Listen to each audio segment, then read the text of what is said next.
चलो स्टार्ट करते हैं। चरक सूत्र 13 नया अध्याय। तो ये नया चतुष्क चालू हो रहा है, कौन सा? कल्पना कल्पना चतुष्क। चतुष्क। तो आपको तीन चतुष्क, चार चतुष्क पढ़ा दिए मैंने। भेषज, स्वास्थ्य और तीन पढ़ा दिए, चौथा चल रहा है वो निर्देश। ये तीन चतुष्क हो चुके हैं आपके। और चतुष्क है कल्पना। अब यहाँ पर अलग अलग कल्पनाएं बताएंगे आप, किस तरह से कल्पना की जाती है। ठीक है? निर्देश देने के बाद कल्पना जरूर करनी पड़ेगी ना। निर्देश के बाद कल्पना। इसमें देखो एक लाइन आती है। ये चैप्टर का नाम तो स्नेहाध्याय है। ठीक है?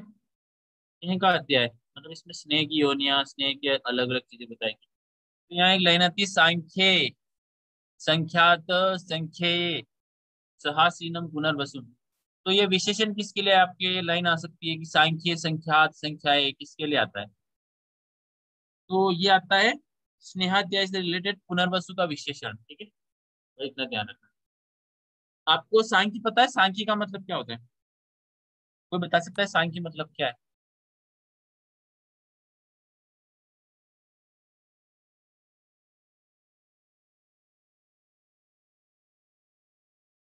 सांख्य,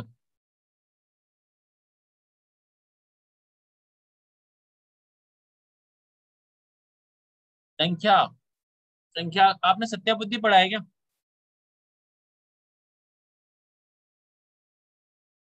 सत्या बुद्धि, यस। कनिका। देखो सत्या बुद्धि आपको पता होगा, शारीर में आती है। सत्या बुद्धि से रिलेटेड चरक शारीर एक में। और आगे एक सत्या बुद्धि है चरक में, दो जगह आती है। एक आती है निद्रा से रिलेटेड, जहां पर भी निद्रा का वर्णन आता है, तो वहाँ सत्या बुद्धि का डिस्क्रिप्शन आता है। ठीक है? वहां पर बोलता है कि जो सम्यक निद्रा है वो सत्या बुद्धि को लाने वाली होती है, और एक सत्या बुद्धि चरक शरीर एक में आता है। तो सत्या बुद्धि का मतलब क्या होता है? सम्यक ज्ञान। ये सम्यक ज्ञान कब होता है? जब अपन सम्यक प्रकार से निद्रा लेते हैं। आहार स्वप्न ब्रह्मचारी का मतलब भी वहां पर वही है। तो निद्रा का सम्यक सेवन करने पर ही सत्या बुद्धि मिलेगी, और वहां शारीरिक स्थान में भी सत्या बुद्धि है। तो जो सांख्यिक का मतलब यहाँ पर क्या है? सम्यक ज्ञान। उस सत्या बुद्धि का भी मतलब क्या है? सम्यक ज्ञान। तो आपको याद रहना चाहिए कि सांख्य और सत्या बुद्धि दोनों का मतलब सम्यक ज्ञान। उसके बाद इस चैप्टर में कुल क्वेश्चन कितने हैं? 25। ठीक है, 25 क्वेश्चन पूछे हैं इसमें। के बाद बस इतना ही आएगा, सांख्य संख्यात संख्य किसका विशेषण, तो पुनर्वसु आत्रेय। और किससे रिलेटेड है? चरक सूत्र 13 स्नेहा अध्याय में पुनर्वसु आत्रेय का विशेषण। के बाद पहला प्रश्न क्या है कि स्नेह की योनियां कितनी है? तो स्नेह की योनियां पूछी है किसने? अग्निवेश ने। मैं वो क्वेश्चन नहीं पढ़ूंगा, लेकिन क्वेश्चन को एक एक क्वेश्चन आता जाएगा, मैं बताता जाऊंगा। तो यहाँ पर स्नेह की दो योनि बताता है, स्नेहा नाम द्विविधा नाम सौम्य योनि स्थावर जांगमजा। ठीक है ना? 9, लोग नंबर 9 पे लेना। Next slide.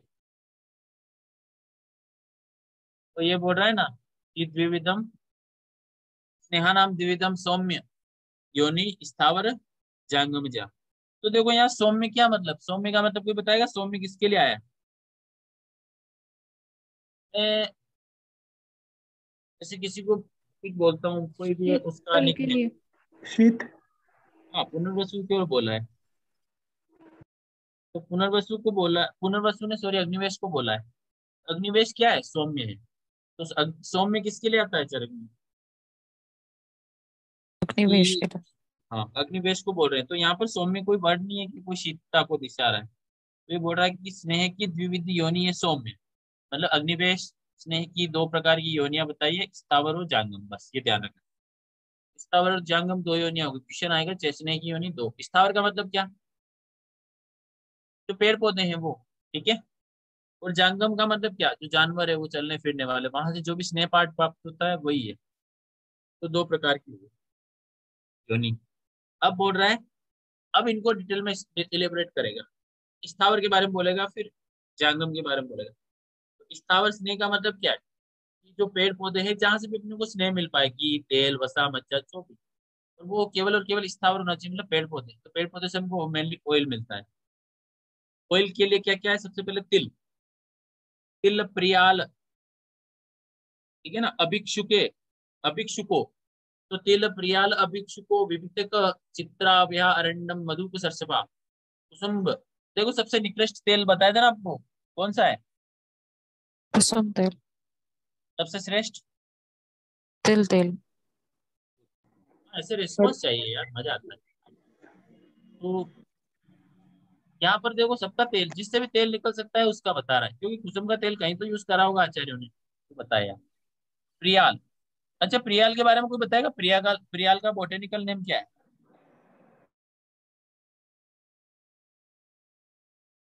कुसुम का,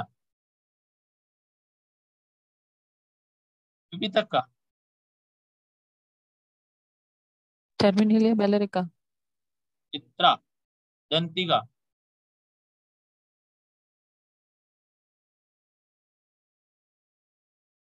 एरंड?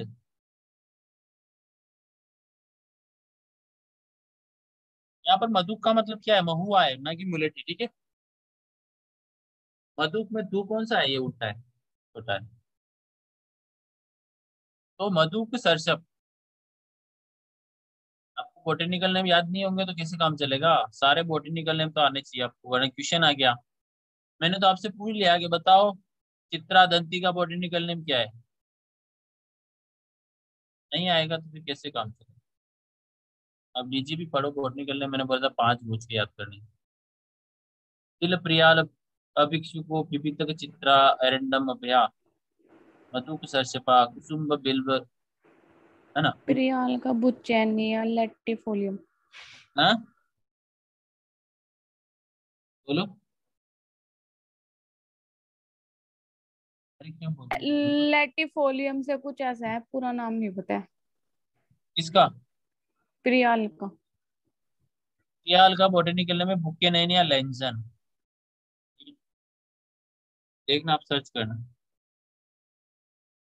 तो ये बोटेनिकल नेम है। चित्रा मतलब दंती का, मैंने बताया था दंती द्रवंती होती है, तो वहां पर बालियोस्पर्मम मोंटेनम जो है ना दंती का बोटेनिकल नेम है। यूफोर्बियसी फैमिली है, बालियोस्पर्मम मोंटेनम। चित्रा मतलब दंती। दंती का तेल आपको किस डिजीज में पता है?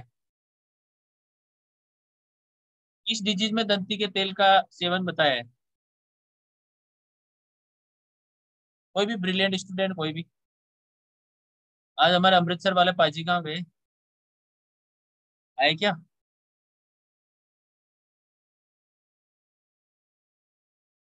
नहीं आया। धीरज,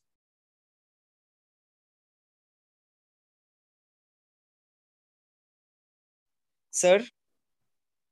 कहाँ बताया है चरक में दंती का तेल? कहाँ बताया है? किस डिजीज में बोला है दंती का तेल खाने को?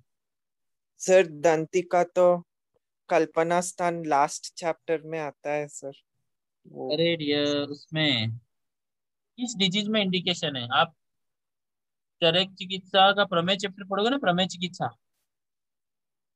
अभी तक नहीं हुआ सर, वो। आप में जो भी पढ़ चुके हैं वो तो पता होगा कि जब प्रमेय चिकित्सा आती है तो प्रमेय में 4 प्रकार का तेल बताया है कि प्रमेय को ये तेल नहीं खाना चाहिए, उसके अलावा कोई तेल नहीं खाना चाहिए। जब प्रमेय में पथ्य आहार विहार आता है ना, तो ये बोलता है दंती, इंगूदी, अटसी और सरसप। ये 4 तेल प्रमेय को इंडिकेट किए हैं चरक में। क्या क्या? सर मतलब प्रमेय को एक दिशा देता है। दिशा मतलब DISA, क्या? बोलो। DISA। तो प्रमेय को दिशा दिखानी चाहिए, तो कौन सी दिशा? तेल वाली। तो तेल वाली दिशा में क्या हो गया? दी से दंती, आई से इंगुप्ती, एस से सरसप और ए से अत्सी। तो ये 4 तेल आचार्य ने मेंशन किए चरक संहिता चिकित्सा स्थान प्रमेय चिकित्सा में, ठीक है। Okay sir. तो कुसुम बिल्व उर्वक मूल अत्सी, देखो इसमें अत्सी भी आ गया, सरसप भी आ गया और दंती भी आ गया, ठीक है ना। इंगुप्ती नहीं आया, बस बाकी 3 स्नेह आ गए जो प्रमेय में बताए हैं। ठीक है ना। और ये इनका यूज ही चिकित्सा में यूज करता है चरक, कहीं पर सरसप का कहाँ करेगा। जैसे आपको मैंने चरक सूत्र 2 बताया, तो वहां पर एक तो गोपित्त बताया था भावना के लिए, और एक सरसप तेल यूज के लिए। दो ही तो बताया था कि मैंने कहा जहाँ भी किस कुष्ठ की प्रॉब्लम आती है वहां सरसों का तेल ही यूज होता है। तो हर जगह कहीं न कहीं किसी किसी चीज का अक्षोडक, अक्षोड किसको बोलते हैं? अखरोट। अखरोट का बोटेनिकल नेम कोई बताएगा?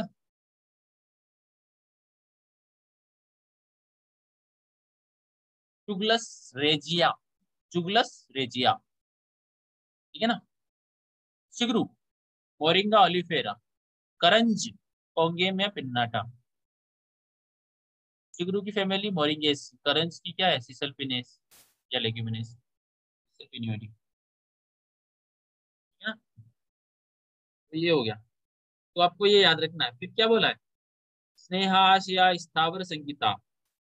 इस प्रकार से ये स्नेह की स्थावर योनिया है, ठीक है ना। या फिर स्थावर स्नेह की आश्रय है, सॉरी योनिया तो दो ही होगी। फिर जो स्थावर स्नेह है उसके आश्रय क्या है? देखो अब जैसे तिल का तेल निकालना, तिल का आश्रय क्या हो गया? तिल के तेल का आश्रय तिल हो गया। तो ये ध्यान रखना है आपको कि स्थावर स्नेह इतना इंपॉर्टेंट। इसमें एक निकोचक वर्ड आता है, आपको निकोचक याद रखना। नहीं, निकोचक किसको बोलते हैं? निकोचक निम्ब के बीज को बोलते हैं, ठीक है। निम्ब के बीज को निकोचक बोलते हैं। और हिंगू निर्यास किसको बोलते हैं? हिंगू निर्यास किसका पर्याय है? चूहिना, नेहा। यार आप ऐसे करोगे क्या? कनिका। निम। निम्ब के निर्यास को हिंगू निर्यास बोलते हैं, ठीक है ना। देखो एक हिंग के निर्यास को हिंग निर्यास तो बोलते ही है, पर हिंगू निर्यास एक स्पेसिफिक ड्रग्स का पर्याय है, वो है निम्ब के निर्यास। ये हो गया। उसके बाद है जांगम स्नेह। तो देखो जांगम स्नेह में पशुओं के नाम आएंगे, देखो क्यूट, जांगमा है। कहाँ गया शुरू? हाँ, स्नेहाशय स्थावर संगीतम स्यू जांगम मत्स्य मग, मत्स्य मछली का आपको पता है मछली से क्या मिलता है? वसा। अरे बोल, उसी को क्या बोलते हैं मॉडर्न वाले? फैट। कोड लिवर ऑयल नहीं आता है क्या? हाँ, कोड लिवर। देखो मैं दिखाता हूँ, ये रहा मेरे पास। मतलब नाम उसका कोड लिवर है, लेकिन ये क्या है? वो वसा।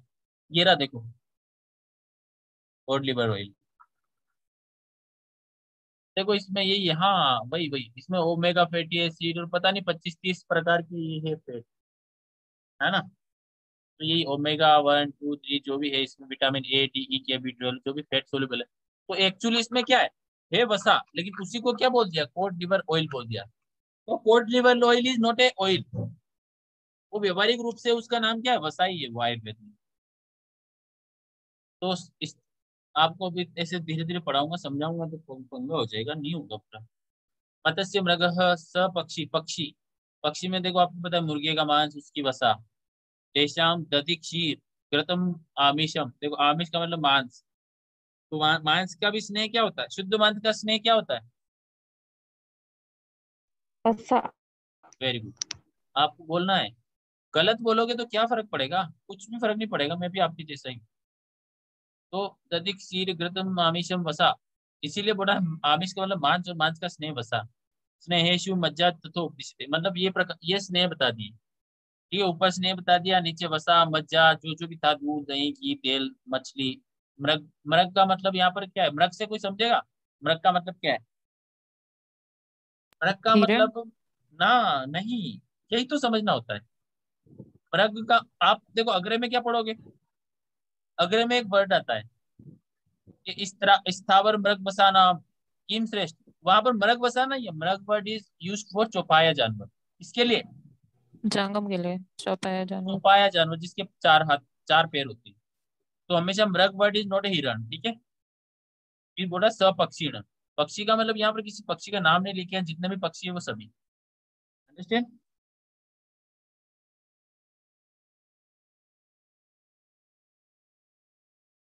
आप तो बोलते भी नहीं हो ना। तो सर्वे यस श्याम। सर। यस अब सर। अब Yes, आ गया sir. तिल तेल। तो तिल तेल देखो, जितनी अच्छी हमारी कोऑर्डिनेशन रहेगी, जितनी अच्छी अंडरस्टैंडिंग रहेगी संभाषा में एक दूसरे की, वो रहेगी ना बोलने की, वो रहता है ना कि मैंने आपको एक चीज पढ़ाई थी ना, पूर्वाभिभाषी सूत्र 8 में, तो वो चीज रखो ना। मैं बोलता हूँ तो तुरंत रेस्पॉन्स आना चाहिए, चाहे समझ में आओ या मत आओ। आपको जैसा है वो पॉजिटिव है पॉजिटिव, नेगेटिव तो नहीं, आप बोलोगे तो उससे क्या है ना, अच्छा अंडरस्टैंडिंग बढ़ती है और आपको क्लियर होगी। अब देखो किसके लिए श्रेष्ठता बता रहा है कि सर्वेश्याम तेल जातानाम तिल तेलम, मतलब सभी तेलों में तिल तेल श्रेष्ठ है। किसके लिए? बलार्थे स्नेहने। किसके लिए? बल के अर्थ के लिए और स्नेहन के लिए कौन श्रेष्ठ है? देखो ये तिल पीछे तेल। लाइन है लेकिन, हाँ तो ये पीछे की लाइन है लेकिन ये किसके लिए यूज है? तिल तेल के लिए। इसलिए तिल तेलम विशिष्यते बलार्थे स्नेहते। अब ये क्या आ गया? चा अग्रम एरंडम टू विरेचने, और विरेचन में बेस्ट कौन सा है? अरंड तेल। ठीक है, तो ऊपर एरंड आया था पहले। अब आ गया अरंड के बारे में बताया, अरंड तेल के गुण क्या क्या है। ये ब्रैकेट में श्लोक, तो ये मूल संहिता का श्लोक नहीं, ये पाठ भेद का, मतलब कहीं टूटा फूटा जब किया होगा ना तो कहीं ये श्लोक मिला होगा। तो देखो, कटु उष्णम क्या होता है? कटु उष्णम तेलम एरंडम वात श्लेष्म हर गुरु। मतलब क्या है? वात और कफ का हर करता है, मतलब पित्त को बढ़ाता है। अगर वात और कफ का हरण कर रहा है, इसका मतलब क्या? दूसरे दोष को बढ़ा रहा है, मतलब उष्ण है। उष्ण है और कटु है तो ऑब्वियसली पित्त को बढ़ाएगा। गुरु है, स्नेह हमेशा गुरु होता है पचने में। कषाय स्वादु तिक्यश्च, कषाय स्वादु और तीन रस है, ठीक है ना। योजितम पित्त अंतरम अपि, मतलब पित्त को, ये देखो अब क्या बोल रहा है ये, कि ये पित्त को बढ़ाएगा लेकिन उसका हरण कैसे करेगा? विरेचन द्वारा।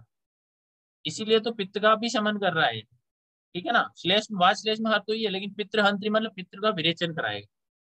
इसीलिए कषाय स्वादु तिक्तश्च योजितम पित्तम हंत्री। ये ध्यान रखना है आपको। सर्वेश्याम तेल जाता नाम तिल तेल विशिष्टते, this is very very important shloka. बलार्थे स्नेहने, तो बल और अर्थ, बल के लिए और स्नेहन के लिए तिल तेल, और विरेचन के लिए एरंड तेल, ठीक है ना। तो आपको यहाँ से ब्रैकेट लगाना है, तिल तेल से लगाकर स्नेहने तक एक ब्रैकेट लगाना है। उसके बाद अगला अग्रयम एरंड विरेचन, ये ब्रैकेट लगाना है। कबीला है क्या क्लास में? कबीला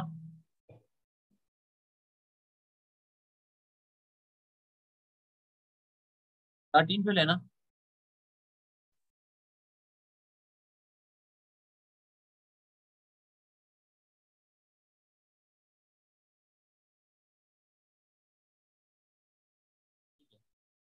थर्टीन क्या है देखो, अब चतुर्विध स्नेह के बारे में बोलेगा कि जो 4 प्रकार के स्नेह है वो कौन कौन से हैं, ठीक है। तो यहाँ बोला है सर्पिस तेलम वसा मज्जा सर्व स्नेहो उत्तमा मता। तो देखो सभी स्नेहों में उत्तम स्नेह कौन कौन से 4 है? सर्पी हो गया, तेल हो गया, वसा हो गया और मज्जा हो गया, ठीक है। अब इसमें क्या बोल रहा है? सर्पी के लिए बोलेगा कि सर्पी बेस्ट क्यों है? तो बोल रहा है कि एषु च एव उत्तमम सर्पी संस्कार से अनुवर्तनात्।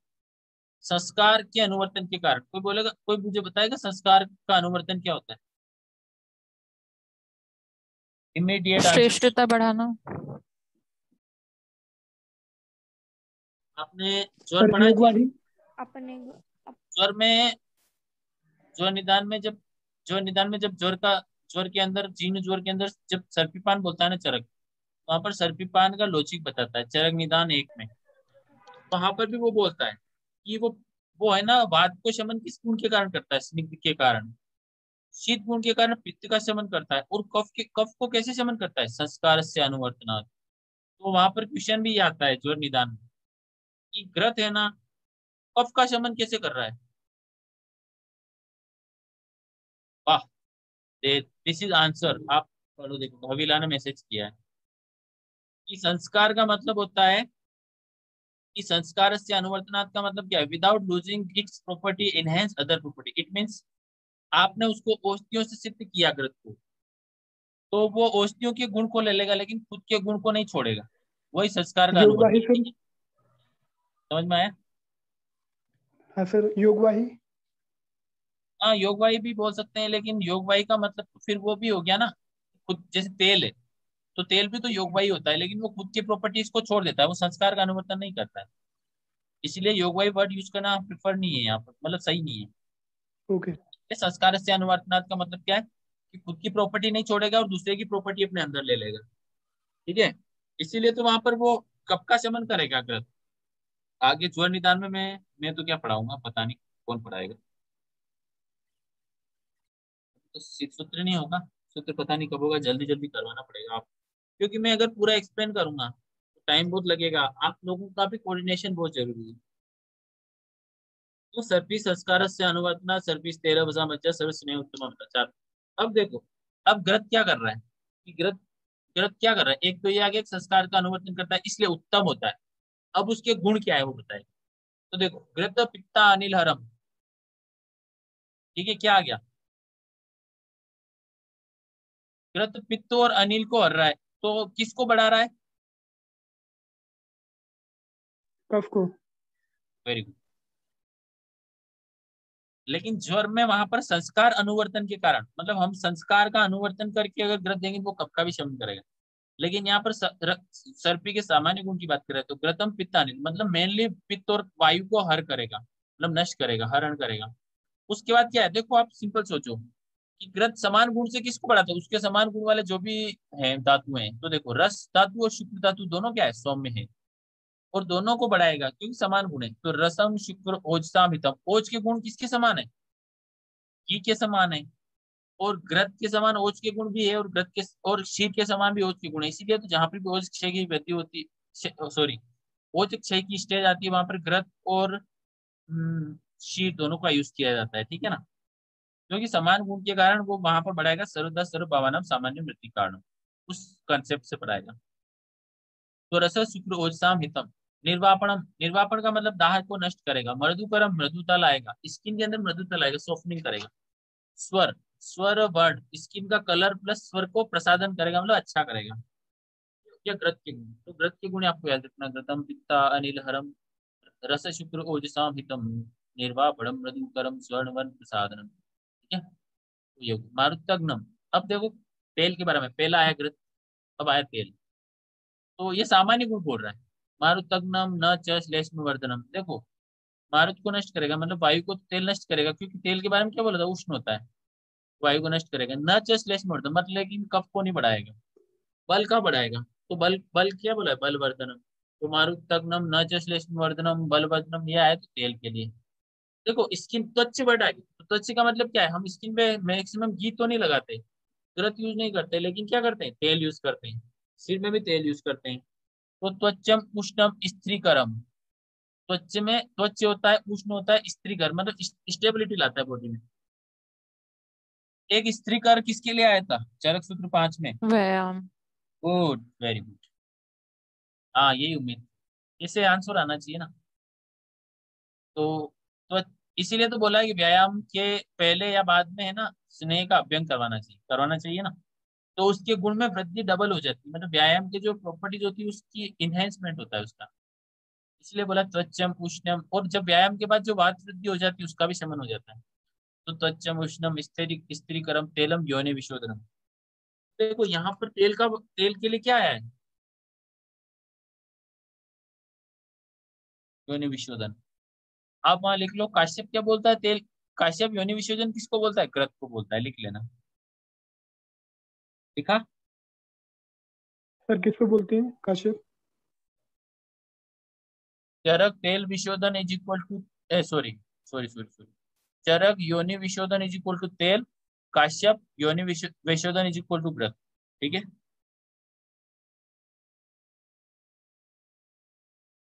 के बाद क्या है, देखो अब आएगा मज्जा, सॉरी वसा। देखो वसा का यूज कहाँ हो रहा है, वसा का यूज के लिए देखो याद रखना, विद भग्न आहत, ठीक है। विद भग्न आहत भ्रष्ट योनि, देखो एक ऊपर आया था योनि विशोधन और एक आया भ्रष्ट योनि। तो आपके लिए क्वेश्चन आएगा कि भ्रष्ट योनि कर्ण शिरो रुचि, कर्ण या सिर में रुचा हो तो काश्यप सॉरी वसा का सेवन करना चाहिए। तो विद भग्नाहत भ्रष्ट योनि, भ्रष्ट योनि वर्ड इज इंपॉर्टेंट, कर्ण शिरोरुजा, और ये कर्ण और शिरोरुजा भी आएगा तो वसा।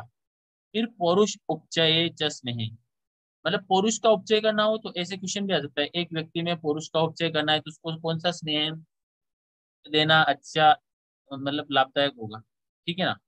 और व्यायाम में च इससे ते वसा, जो व्यायाम करता है। देखो कहीं भी तेल के अंदर व्यायाम का वर्ड नहीं आया, लेकिन यहाँ पर स्पेशल इंडिकेशन दिया कि जो हमेशा व्यायाम करता है उसको क्या देना चाहिए, वसा देना चाहिए, ठीक है ना। वसा।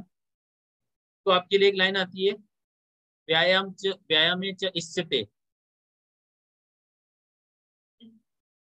के लिए आया है, तो आपको वसा। आंसर देना है वसा के लिए।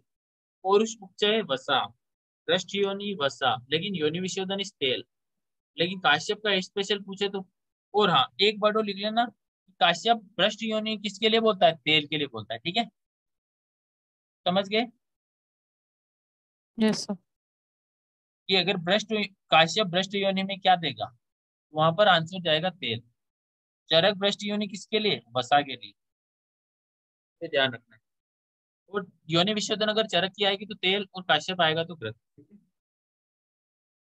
आपको पेन से नोट डाउन करना, बुक में फटाफट टॉप पे या बिलो बॉटम पे लिखना है, ठीक है। उसके बाद क्या आएगा, अब आएगा मज्जा का गुण। देखो मज्जा हेवी होता है तो उसके लिए क्या आएगा, और मज्जा का रिलेशन कहाँ से आएगा, मज्जा का रिलेशन उसके आसपास के तत्व जैसे शुक्र के लिए आएगा, बल के लिए आएगा। तो देखो बल, शुक्र, रस, श्लेष्म, मेदो, मज्जा, अभिवदनम, देखो सबको बढ़ा रहा है ये। बल, शुक्र, रस, देखो शुक्र और रस पहले भी आया था। मैं आपके लिए पूछूं, एक क्वेश्चन आया कि निम्न में से रस और शुक्र दोनों को बढ़ाने के लिए, या दोनों को विवर्धन या हित, दोनों के लिए क्या दोनों की अवस्था में कौन सा स्नेह यूज कर सकते हैं। तो सर्पी। रस और शुक्र घृत दोनों और में आया था, मज्जा। तो कृत में भी आ रहा है, मज्जा में भी आ रहा है, रस और शुक्र, ठीक है ना। तो शुक्र रस श्लेष्म मेदो विवर्धनम, मज्जा विशेष, विशेष तो अस्थना च बल कृत। देखो अस्थि, अस्थि खोखली होगी, ये अस्थि है, इसके अंदर मज्जा निकल गया, ये रहा मज्जा। तो इसमें मज्जा डालना होगा तो इसको बल अपने आप मिल जाएगा, क्योंकि अस्थि में अगर मज्जा निकल गया तो वहां पर वायु प्रवेश करके अस्थि को क्या कर देगी, नष्ट कर देगी। आपने आश्रय आश्रय भाव पढ़ा है, यस। आश्रय आश्रय भाव में अपवाद क्या है, अस्थि और वायु, पता है ना आपको। यस। कि जैसे वहां पर आश्रय आश्रय भाव में आश्रय आश्रय भाव में एक होता है पित्त के साथ रक्त, और पित्त एक होता रक्त। है रस के साथ कफ, और एक एक होता है अस्थि के साथ वायु, तीन आश्रय आश्रय भाव में आता है। तो देखो अगर कफ बढ़ेगा तो रस भी बढ़ेगा, रस बढ़ेगा तो कफ भी बढ़ेगा, ठीक है ना। अगर रक्त बढ़ेगा तो पित्त भी बढ़ेगा, यस। और पित्त बढ़ेगा तो रक्त भी बढ़ेगा। लेकिन इसके वायु और यस अस्थि के सर। साथ उल्टा होता है, कि अगर वायु ऑपोजिट बढ़ती है तो होगा। अस्थि का क्षय होता है, और अस्थि बढ़ती है तो वायु का क्षय होता है। तो वहां पर अगर अपन अस्थि अस्थि बढ़ रही है मतलब क्या है, मज्जा, मज्जा बढ़ रही, मज्जा बढ़ेंगे तो अपने आप अस्थि में वृद्धि होगी। Yes sir. तो अस्थि में पूर्ण हो गया अगर इसका मज्जा का, या मज्जा दे दिया तो अस्थि को बल मिल जाएगा, ठीक है। तो मज्जा विशेष, तो देखो क्वेश्चन आया, विशेष रूप से अस्थि को बल देने के लिए कौन सा स्नेह, मज्जा। आंसर आया शुक्र और रस का विवर्धन करने के लिए। क्या आंसर क्वेश्चन आया, ध्यान रखना है, सुनना है वर्ड, ठीक है ना। मैंने क्वेश्चन पूछा शुक्र और रस का विवर्धन करने के लिए कौन सा स्नेह, तो आपको मज्जा ही देना है, क्योंकि स्पेशली वर्ड आया विवर्धन। और मैंने क्वेश्चन पूछा रस और शुक्र के लिए हितकर कौन सा स्नेह, तो आपको देना है की, ठीक है, अंडरस्टैंड।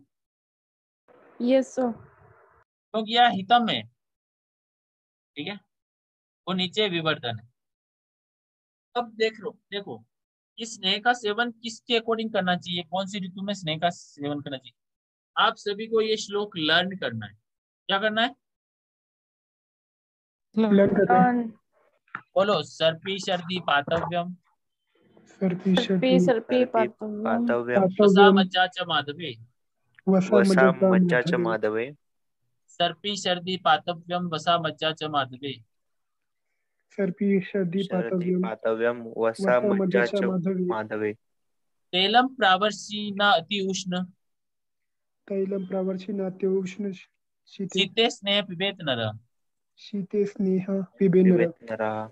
इसका मतलब क्या है, आपको याद रखना है कि शरद ऋतु में पित्त का प्रकोप होता है, तो पित्त पित्त के प्रकोप में सबसे बेस्ट क्या मेडिसिन, क्या, इसीलिए क्या बोला है कि सर्पी शर्दी पातव्यम, मतलब शरद ऋतु में सर्पी पान, वसा मज्जा च माधवी। माधव का मतलब क्या है यहाँ पर, मैंने आपको वहां पर पढ़ाया था कि नभस्य प्रथमे पुनः, आया था ना श्लोक, चरक सूत्र 7 में आया था।